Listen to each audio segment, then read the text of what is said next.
Good morning from Calgary Canada. আপনি দেখতেই পাচ্ছেন যে আশেপাশে ওয়েদার কিন্তু একদম সানি হয়ে গেছে। আপাতত এখন ওয়েদারটা ভালো আছে। তো আজকে যে ভিডিওটা দেখাবো আপনাদের সেটা হচ্ছে, আমরা রিসেন্টলি এখানে রয়্যাল টিরাল মিউজিয়ামে গেছিলাম। সেখানে আমরা দেখেছিলাম ডাইনোসরের নানা রকম ফসিল, অ্যাকচুয়াল একদম রিয়েল ফসিল।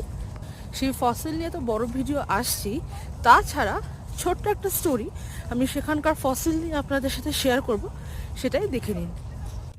আমরা যখন ড্রামহেলার রয়্যাল ট্রিটন মিউজিয়ামে গেছিলাম তখন সেখানে একটা সেকশনে দেখেছিলাম স্টোরি অ্যাবাউট রন বায়ার আর নিকোলাস স্মিথ বাইরি। তো সেখানে ছিল যে রন বায়ার বলে একজন ছিল যে ছোটবেলা থেকে ফসিল রক খুঁজতো, আর বড় হয়ে his interest grew for fossil hunting. তো সে একদিন একটা সফট বল শেপের রক পেয়েছিল যেখানে দুটো চোখ আর একটা নস্ট্রেলের মতো কিছু ছিল। তো ওটা সেটাকে নিয়ে গিয়ে মিউজিয়ামে দেখিয়েছিল। তো মিউজিয়াম থেকে জানানো হয় যে এটা একটা long lost turtle, ancient turtle. তো ওর নামে ওটা দেওয়া হয়েছিল নিকোলাস স্মিথ বাইরি, যেহেতু রন বায়ারি এটাকে খুঁজেছিল।